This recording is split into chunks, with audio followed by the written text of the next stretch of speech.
Alrighty, so first of all, happy 4th of July to everyone. Hope you had a great 4th of July. I certainly had a great 4th of July, especially after watching the game and the away date that I did. And this, by the way, is the first time I'm actually spending my time away from home on 4th of July. Pretty much every single year I've been at home on the 4th of July watching, of course, the fireworks. And of course, I did get to watch the fireworks as well, especially after the Dallas versus Minnesota game, which we'll talk about in just a bit. But one thing I also want to say is that because now I'm in the central time zone, it is kind of a little weird, the fact that I'm still watching MLS game this deep into the evening, and the final game of this 4th of July weekend doesn't end until 11:30 here local time. And also, by the way, if you hear in the background there's that kind of foaming kind of noise, that's actually the cooler that is in the back. It is very hot right now in Dallas. I mean, it is kind of always the case in Texas, where the heat is definitely a factor. And yeah, obviously, if I don't turn that on, this room is going to turn to be an absolute sauna. But with that being said, let us begin by talking about these free 4th of July game that happened, including the one that I've attended.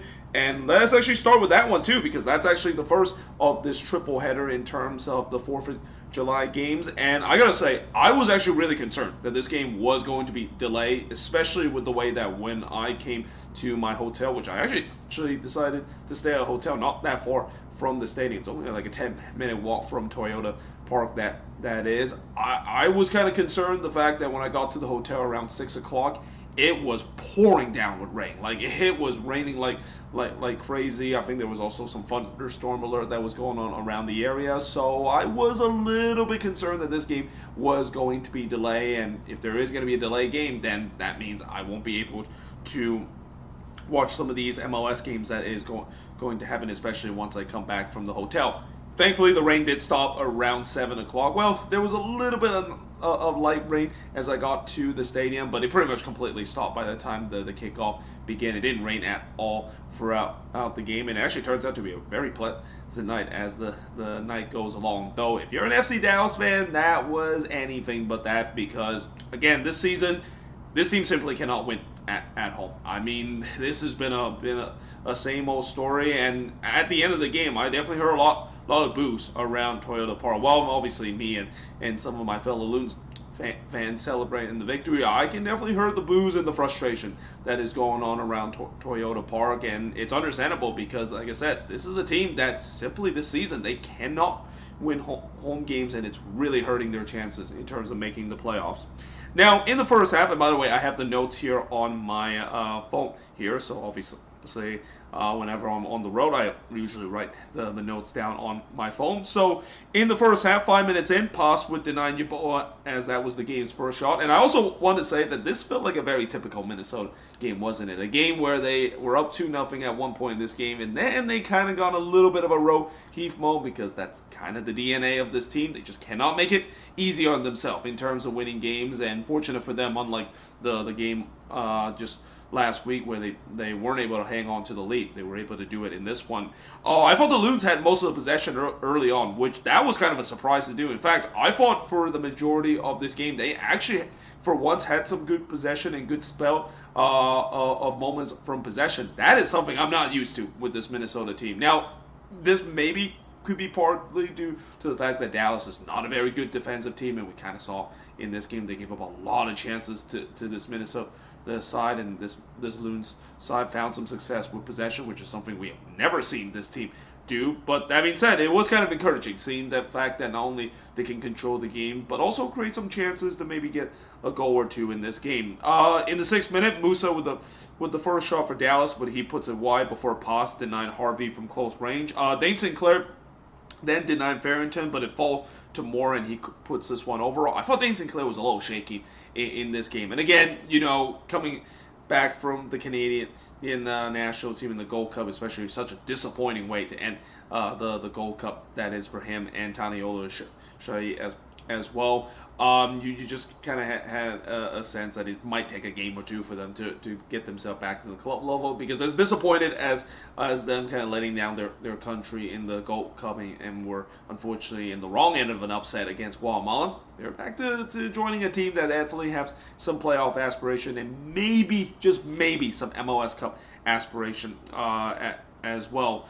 But in the 15th minute, I already said that. But I've also thought that both of these teams were getting some good chances early as they were looked for the opener. Oluwaseyi would then puts it wide from close in the 16th minute. Yeah, Tani kind of was a little bit sluggish in this game. Again, this is what I'm hoping. The fact that this is just him coming back from the Gold Cup, maybe being a little bit sluggish because of it, and it's not kind of thing that we saw last season where he had a bad run with the Canadian national team, and that lingered into the club level as well, where he went on a long period without scoring a goal. We need the Tani of the old and the more confident Tani that we saw before he went to the Canadian national team, especially doing this stretch run.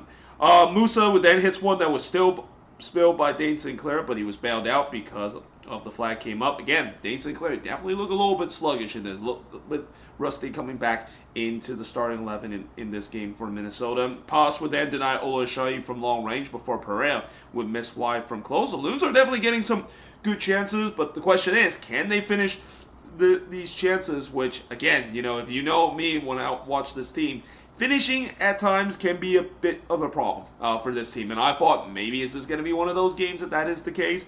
Well, the shots were 9-3 for the Loons 35 minutes into that one. And then in the 35th minute itself, or actually this happened in the 38th minute, I didn't switch this here. But yeah, Minnesota took the lead. It's Carlos Harvey. He scored from Gresso to make it 1-0 in favor of Minnesota. Originally, they give this to Harvey, and then they changed it to an own goal by Ibiaga, and then they changed it back to a goal given to Carlos Harvey. So they've been changing back and forth to decide whether or not if this was indeed an own goal or not. And I didn't really get a good look on the replay because this happened on the other side. All I know is that was just kind of one of those scrappy goals where the ball was sitting in the dangerous area. Both teams just trying to do something. One team trying to clear it out, one team trying to score, and in the end, it ended up into the back net. Very scrappy goal. I mean, there's just something about me watching Minnesota this season on the road that they tend to score some scrappy goal. I saw them scoring a scrappy goal against the Quakes early this season, and here we go again in Dallas, seeing them scoring another scrappy goal like this. But they definitely deserve it because up to that point, they were the better team. They were up 1-0 up to this point. Acosta did look to response, but he heads it right to Dane Sinclair. But we do head to halftime with the Loons leading 1-0. In the second half, Kaike would hits it right to Dane Sinclair. I thought Dallas got off to a good start, and this is where I started to get concerned because I've seen this story before with this Minnesota team.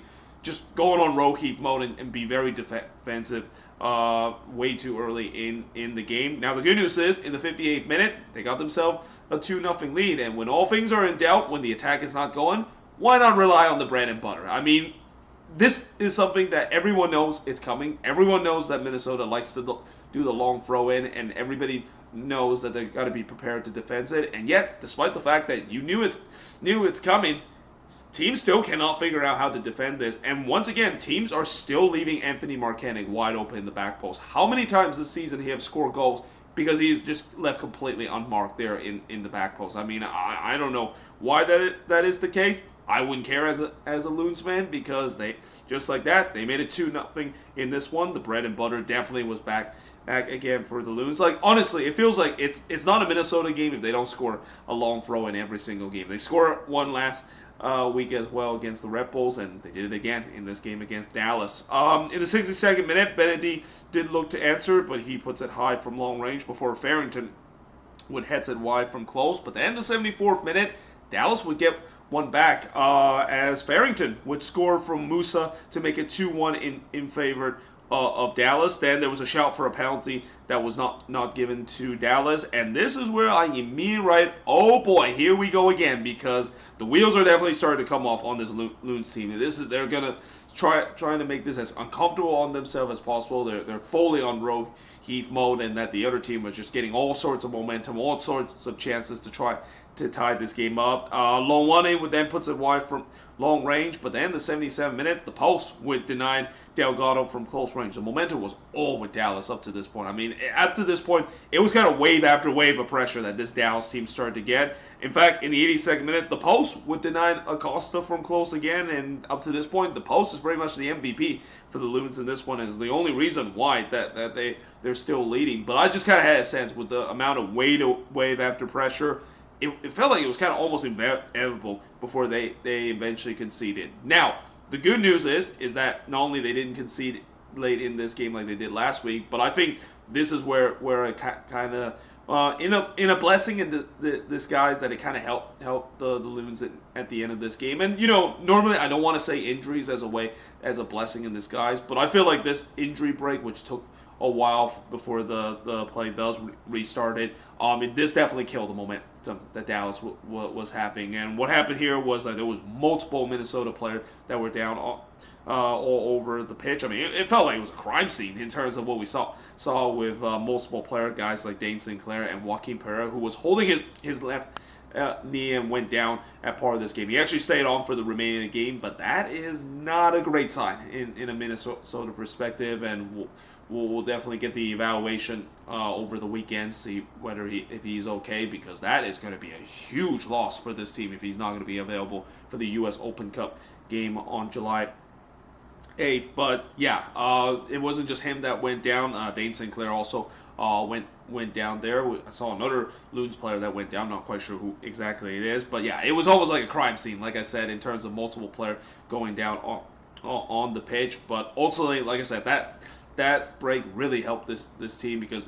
this team was under so much pressure up to that point. It feels like that break kind of really just kind of reset their mindset and started to become much more better in terms of defensively, because for the rest of the game they didn't Minnesota didn't really give up too many chances, though Moore did had the last chance for Dallas, but he hits this one wide from close range. And yeah, in the end, Minnesota, they hold on to win 2-1 in this one. Wasn't the most convincing victory, but that's just kind of how it is this season, at least for the most part whenever the Loons play on the road. The shots in this one, surprisingly, Minnesota actually had more of the shots. 17 shots compared to 15 that Dallas had. Both teams had 6 shots on goal, 4 shots off target for the 7 that Minnesota has, 2 shots off block for the 4 that Minnesota has, and possession-wise, 54% possession compared to the 46% possession that Minnesota has. That is among the highest amount of possession that Minnesota has had this season. It is very rare that this team go above 40%, let alone 45% possession in this one. And again,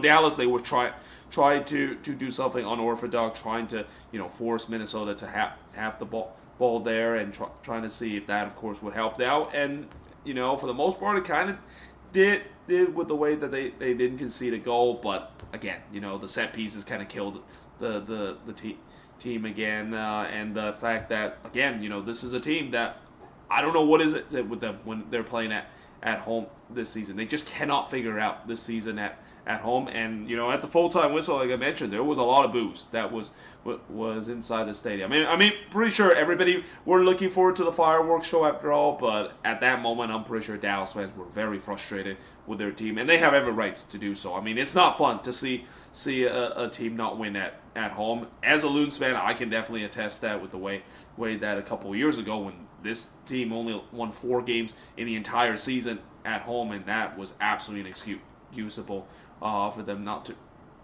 to win in front of the home fans. And even when they were doing well on the road, it doesn't really matter, because if you can't win at home, yeah, the frustration is definitely there right now for this Dallas team. Now, moving on into the next match, we got Colorado versus Sporting KC. So this was a classic example of a matchup between one team that were more clinical in front of goal, which is Sporting KC, and one team that was just being wasteful in front of goal, because the Rapids, they were by far the better team in this one. They really outplayed Sporting KC in this one, and this is also another example of the better team did not win this game. Now, part of the wastefulness from Colorado is mainly due to the fact that John Postcamp had another great game. And I've said this before, but I feel like this season, it feels like John Postcamp has finally graduated himself to be the right replacement for Tim Melia. I mean, there was a lot of doubts coming into this season whether if he can do it, and that's a really huge shoes to fill when you're trying to be the next big goalkeeper for this SKC side, considering the guy that was the goalkeeper for a very long time for the Sporting side is considered to be one of the greatest goalkeeper ever to play in this league history. But I think John Postcamp has done a really good job this season. He's gone better and better as the season goes along, and don't look now, but Sporting KC, they're right there for the playoff position. They're only 3 points out after this win. Now, early on, in the first minute, Navarro with the game's first shot, but he missed wide before Bartlett puts it over from long range. But in the 4th minute, Sporting KC takes the lead. It's Joveljic. He scored from Tommy to give SKC a 1-0 lead, and it was an absolute gift. It came off a bad turnover there from the Rapids, and they were rightfully punished because of it. Harris would then hits it right to Postgam before he did the same thing in the 19th minute. Joveljic would puts it high from close before he would deny Kudibietro from close, but then it falls to Mihajlovic, and then he was brought down by Postgam, and the referee points to the spot. So here comes Georgi Mihajlovic a chance to tie the game up for Colorado, but he doesn't. He hit the post from the spot here. This is something you usually don't see with Georgi Mihajlovic from the spot. He usually is guaranteed in terms of scoring from the spot here, but yeah, he missed the penalty there. It remains 1-0. Navarro would then puts it wide from close range. The penalty kick miss definitely did not falter this Rapids team. They were continuing to press to try to get the equalizer. In fact, in the second minute of stoppage time, the post would once again victimize Mihajlovic. Again, this time it victimized him from the long range, and then on the ensuing corner, Awazian would head it wide from the corner in the third minute of stoppage time. And despite the fact that the Rapids were hitting posts left, right, and center and were by far the better team, they had to the halftime in this game down 1-0. In the second half, Postgam would deny Navarro, but it falls to Atencio, who puts it over from long range. It feels like the Rapids picked up where they left off. They were pressing to try to get the equalizer again, but instead, completely against the run of play, Sporting KC would double their lead. It's Eric Tommy. He scored from Postgam here to make it 2-0 in favor of Sporting KC. So anytime when the primary assist goes to the goalkeeper, you know it's probably going to be from a Route 1 ball. And indeed it is the case. It was a simple Route 1 ball, and then Tommy kind of went beast mode trying to take on a couple of Rapids defender. I mean, yeah. Well, that was an incredible solo effort there from Eric Tommy. That was absolute horrid defending there from the Rapids. I mean, you cannot have four guys that are trying to get the ball away from Tommy, and none of them, of course, get it. Just absolute schoolboy level defending there from the Rapids' perspective, and they find themselves 2-0 down as a result. In the 55th minute, Roland looked to answer, but it was tipped over by Postgam before Kudibietro hits it right to Postgam. That also came off a bad turnover for Sporting KC. Turnover was a huge problem for Sporting in this game. It has happened a lot in this one. But in the 69th minute, Postgam would deny Navarro from close. Postgam must be in these Rapids attackers' head, because he's been an absolute menace up to this point. Wazian would then heads it wide from close before Yapi puts it wide from close in the 76th minute. And then the post would victimize Toy on a rare chance for Sporting KC. So Mason Toy, all of a sudden, after he scored a goal not long ago, looks like he's trying to add on the score sheet again. But in the 89th minute, a penalty was given to the Rapids again. This time, it's Ian James, the youngster for Sporting KC, bringing down Yapi in the box. And this time, it's Rafael Navarro, the one that takes the penalty instead of Mihajlovic. So I thought maybe Mihajlovic had a chance to redeem himself, but I think Chris Armas realized that, yeah, he's going to have to put his next best penalty kick taker and hope to bury it to make this a game. And Navarro is that next best penalty kick taker besides Mihajlovic. And Navarro makes no mistake. He makes it 2-1 in this one, sets up a grandstand finish. But unfortunately for Colorado, they never really generate too much momentum late in this game. As in the end, Sporting KC, they hold on to get a 2-1 win in this one. The shots in this one, 25 shots compared to 5 that Sporting KC had. So yeah, talk about getting badly outshot in this one. I mean, Sporting KC pretty much got outshot by more than 5 times in this one. 2 shots on goal compared to 9 that Colorado has. 11 shots off target compared to 2 that Sporting KC had. 3 shots that was blocked compared to none that Sporting KC had. And possession-wise, 61% possession compared to 39% possession that Sporting KC has in this game. And even after this game, there were boos that came out of Dignity Health not Dignity Health Sports, but Dick Sporting Goods Park. Got the wrong stadium there. I know both of them starts with a D, and I'm kind of maybe jumping ahead of myself, seeing probably one of the most surprising, if not the most surprising result of this year as well. But yeah, the boos definitely came out. I don't blame Rapids fan being upset about it. Well, I mean, I'm pretty sure they'll forget about it once the fireworks start to shoot off. But yeah, the frustration has started to be there with this Rapids team. The inconsistency is a huge problem for this team, and now, you know, their home form has not been good. I mean, that's I think has got to be the most concerning factor, that when their home form are not doing well, which is something that they've been relied on a lot this season because their road form isn't the best. That is a huge concern, you got to say, about this Rapids team going for the future. But for Sporting KC, like I said, they are well, truly in this playoff hunt. They're only 3 points out of the playoffs. Yes, they do play one more game over the team that owns the last spot in the playoffs out of the West, but still, the fact that they're in it in terms of where they are in the standings, and after just this disastrous start to the season, again, this is the thing about the new interim head coach Booz, and maybe them finally turning the page with Peter Remise. I don't think anybody is surprised the fact that ever since they turned the page away from Peter Remise, that this team has definitely played much better compared to what they were in the beginning of the season. But last but certainly not least is the game that, like I said, this is probably the most surprising result of the year. I don't think anyone saw this coming. And in fact, I watched this game and I said I watched this game. I only watched like part of this game, and the notes that I took kind of showed you that. I tried really hard to keep an eye on this game while the fireworks were shooting off at the park. But yeah, this was a game where you would have not expected that the Galaxy, that a one-win team facing against a juggernaut this season like the Vancouver Whitecaps, that this would be a combination of the Galaxy playing by far the best game that they've ever played this season, and looked like a team that was a championship side from last season against a Whitecaps team that, besides that 5-0 loss that they suffer against Pumas, or not Pumas, I'm sorry, but Cruz Azul in the final. That is, they beat Pumas in one of the CONCACAF Champions Cup round. But besides that CONCACAF Champions Cup final 5-0 loss that they suffered, this is by far the worst performance that Jasper Sorensen's side had shown. I mean, they really just didn't show up whatsoever in this game, and that is something rare to say, because Jasper Sorensen's side would always show up in the game.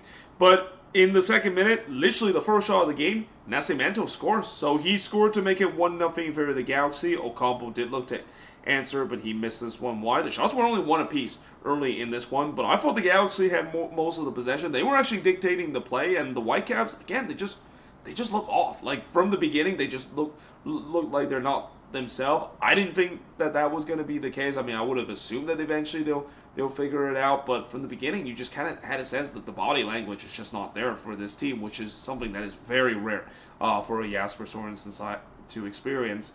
Takaoka would then deny Painto from close before Yoshida would heads it wide from close. The shots were 5-2 for the Galaxy 33 minutes in. Takaoka would then deny Painto from close, and then Blackman would put it wide from close in the third minute of stoppage time. But we do head to halftime with the Galaxy leading 1-0, but you're thinking, surely Vancouver's going to turn this around. I mean, yes, it's great that the Galaxy has the lead, especially against one of the best teams in the West, but you're assuming in the second half things are going to change, right? Well, at least early on it looked like that was the case, because after Mikovic would deny Vite on the free kick, it was a good save there from Mikovic as well. It was a beautiful free kick there from Pedro Vite, but Mikovic did an incredible full stretch save to deny him there. But early on, it looked like, well, this is where Vancouver is going to start going. You can definitely sense that, Jasper Sorensen's side, he must have some choice words toward his player at halftime. He must be absolutely livid of how they play in the first half, showing no intensity whatsoever, and they definitely show that intensity, something that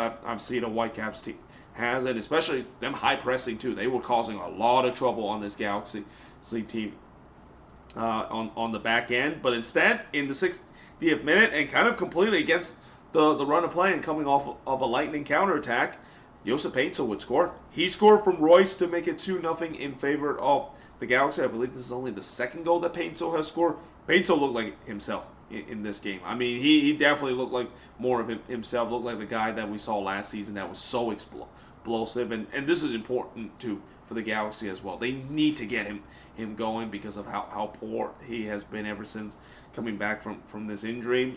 Sabi would then look to respond, but he hits it right to Mikovic. The Whitecaps once again with some pressure, looking to try to get themselves one back and set up a grandstand finish. And again, even at 2-0, I'm thinking eventually Vancouver's going to wake up, right? Well, in the 73rd minute, a penalty was given to the Galaxy. It's Veselinovic bringing down Yoshida in the box. So here comes Painto, a chance to score his second goal of the game. And he does exactly that. It's 3-0 in favor of the LA Galaxy.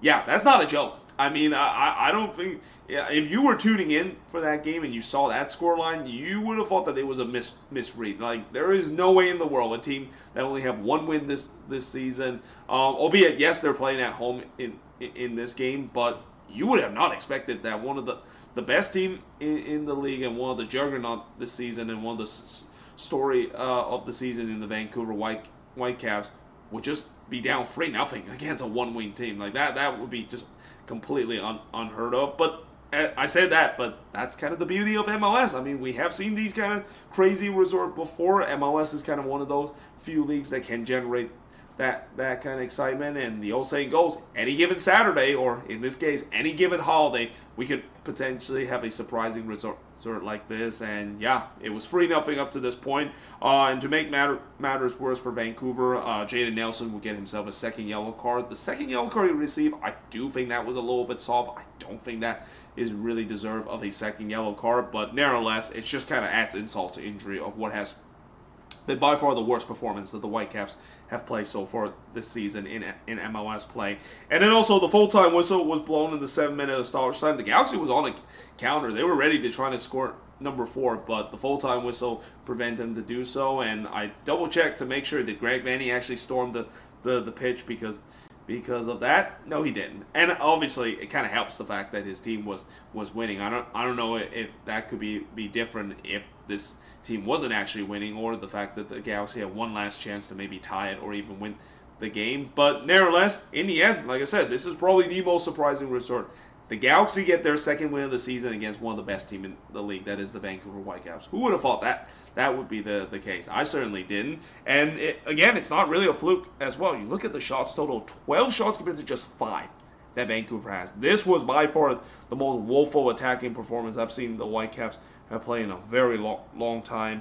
One shot on goal compared to 8 that the Galaxy had. 1 shot that was off target compared to 2 that the Whitecaps had. And possession-wise, 3 shots that was blocked for the 2 that Vancouver has. And possession-wise, 55% possession compared to 45% possession that Vancouver has in this game. And, you know, just as I said about Vancouver kind of picking themselves up after, you know, this month, I would say that for this past month, ever since their exit out of the CONCACAF Champions Cup final, they just haven't really looked like themselves. Yes, they have got some big wins, and I mentioned those are kind of the wins that kind of just show the resilience that this Vancouver team and this Jasper Sorensen side can be. But at times they have put up these kind of performances, which, again, about a month ago, you would have not think that these are kind of the performance that the Whitecaps would put, especially with how many times I mentioned they were an absolute wagon. They were just an unstoppable machine. But that just kind of shows you that in a long MLS season, every single team is going to hit for a rough patch. And right now, for Jasper Sorensen side, it's about getting this team back on the right track, because now they're starting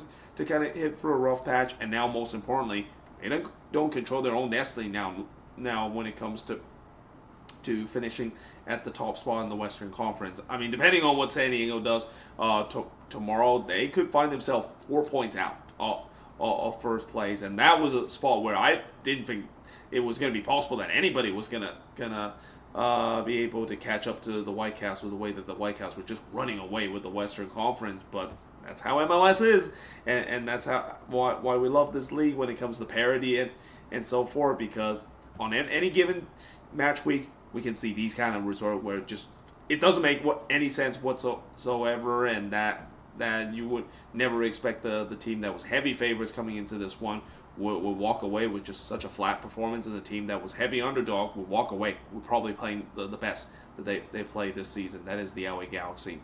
But there you have it. That is pretty much it for the review of all 3 of these games. By the way, I don't know how long if this video is going to upload. The Wi-Fi here in this hotel is really, really slow. So I have a feeling most likely I'm not even going to be uploading this review until maybe tomorrow when I get to a different hotel in Austin. And hopefully that hotel has much better Wi-Fi compared to this one, because like I said, this hotel, the Wi-Fi is very, very iffy. I had a lot of trouble even trying to watch the Galaxy Vancouver game. There was a time where the stream would just buffer because of how bad the Wi-Fi is here. But either way, hope you guys enjoyed this video. If you do, make sure you like, smash the subscribe button. As always, let me know in the comments below what do you think of this video. And yeah, I of course will see you guys next time.